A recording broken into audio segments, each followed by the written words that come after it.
All right, hold on to your teacups because this one is wild. So apparently, while everyone's busy talking about Meghan Markle's fashion choices or whatever charity event she and Harry popped up at, there's a secret that just exploded behind the scenes. And it is huge. There's a labor case, a sealed one. Locked down so tightly you'd think it held the Queen's crown jewels. But it's not about the royals. It's in California. And guess who's right at the center of it? Meghan Markle.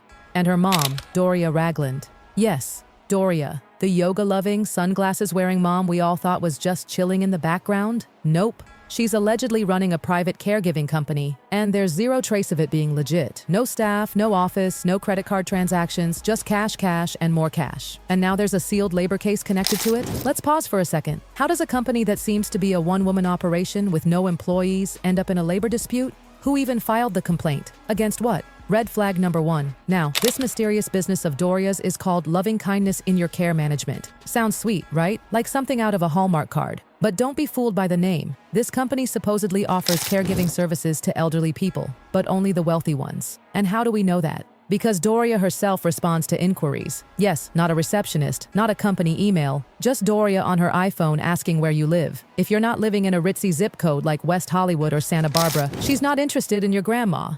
Classy.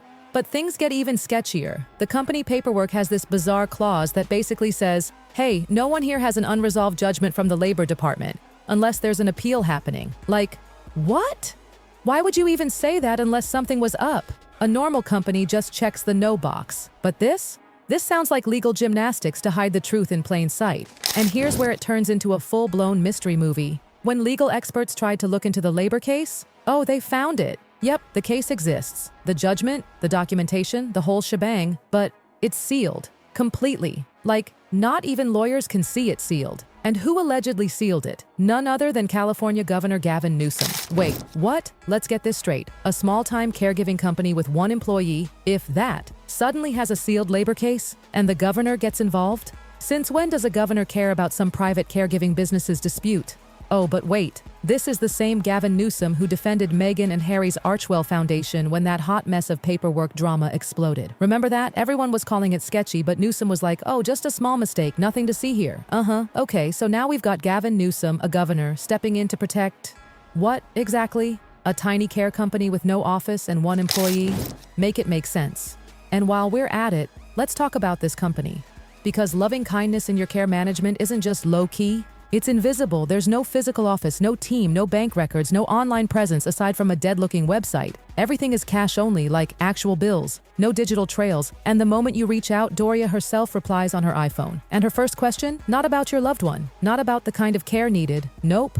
She wants to know where you live. If you're not in a zip code where money falls from the trees, you're not getting on her client list. Now, why would someone only want to serve rich, elderly, isolated people? Because that's where the real power is. Not power like fame or Instagram followers. I'm talking real power. Conservatorship rights, power of attorney, access to people's estates, bank accounts, life decisions. And guess who Doria's go-to lawyer is? A man named Rick Gino. That name might not mean much to most people, but in the legal world, he's that guy when it comes to setting up high-level conservatorships. You see where this is going, right? It's a playbook. Doria's suddenly living like a millionaire, reportedly worth over $9 million now. Yet rewind a few years, and she was reportedly behind on property taxes. Nothing about that timeline adds up. There's no business windfall, no lottery win, no public explanation. And the really spooky part? Her father's death. Mysterious circumstances, unclear reports. People shrugged it off at the time, but now, it's hard not to look back with fresh eyes and say, what really happened there? But it doesn't stop with Doria. Meghan? She's always 10 steps ahead. Forget the glitz and the acting. Her real superpower is legal structuring and timing. Even before she married Harry in 2018, she and Doria had already locked down domain names, brand names, company filings, and a foundation to funnel money through. Before the veil even hit her face, the empire was already quietly forming. And then came May 2019. Boom. That's when the money started to move. Businesses popped up, bank accounts filled, but nothing flashy. All very under the radar, just the way they like it. As the money rolled in, the shields went up. Everything became harder to trace. Everything got tighter, more private, more protected. And that sealed labor case, some insiders believe it didn't just pop up. They think a client, or worse, a client's family member, caught on. Maybe someone noticed the money vanishing. Maybe someone questioned the legal setup. Something triggered a formal complaint. But instead of a fair, open trial like everyone else gets, the whole thing got locked down like it was a national security issue. Seriously, a sealed labor case tied to a one-woman cash business. You don't get that kind of protection unless there are powerful hands involved. And once again, there's Newsom.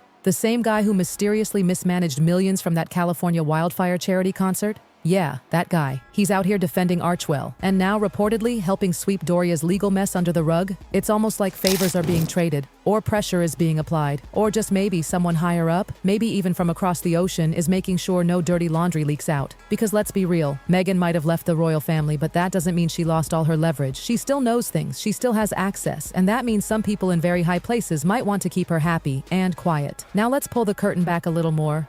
Because once you start looking at this whole setup, Meghan's perfectly timed moves, Doria's shady cash-only business, Gavin Newsom's suspicious involvement, you start to see the real game. It's not about caregiving. It's not even just about money. It's about control. Quiet, strategic, surgical control. And the people involved? They're not acting like amateurs. They're moving like pros. Doria didn't stumble into this. Meghan didn't get lucky. These women planned this carefully, years in advance. Let's go back to the caregiving business. If it were just about helping old people, why all the secrecy? Why the lack of licenses? Why no staff, no paperwork, no office, no online records? Why only deal in cash? Because when everything's off the books, there's no trail. And when there's no trail, no one can trace where the money's coming from or where it's going. And here's the creepiest part, the clients. Doria reportedly only serves rich, elderly people who don't have much family around. That's not a random decision. That's a targeted model. Think about it. Someone like that could easily be isolated, vulnerable, in need of daily care, and slowly over time, Doria becomes the one person they rely on. And what happens when that person also has access to legal documents? Power of attorney, conservatorship, medical control, financial authority. It's not caregiving, it's quiet takeover. And when your attorney of choice is known for exactly that kind of paperwork, that's not coincidence, that's a plan. Now throw Meghan into this mix. She's not just a public figure, she's a shield. Her fame is armor. She walks into a room and everything gets quiet. Journalists hesitate, politicians pose for photos, critics tread carefully. Even when the Archwell Foundation was clearly tangled in messy finances, Meghan barely blinked. She knows her power, and she's used it to build a wall around herself, her brand, and most importantly, her family. That's how they stay protected. No matter what happens behind closed doors, the world still sees the filtered Instagram version, the charity work, the royal exile, the Netflix deals, the glowy interviews with Oprah, but behind that, the real operation is in play. And the deeper you look, the more disturbing it gets. People have been trying to crack open this sealed case. Lawyers, reporters, insiders, but every single one hits the same wall. Total silence. No one at the court will speak. No clerk will confirm details. No one can even get a copy of the case number. It's like it doesn't exist. And according to legal experts, that kind of blackout doesn't happen unless there's a directive from way up the food chain. So now the question is, who's pulling the strings? Because this isn't just a messy labor dispute anymore. This is California's legal system shutting down access, locking the public out, and shielding two very public figures from scrutiny. If this were about unpaid wages or a bad contract, we'd already have the whole file. Open court, public record, boom. Instead, it's buried. Hard. So what are they hiding? All right, here's where things go from shady to downright disturbing.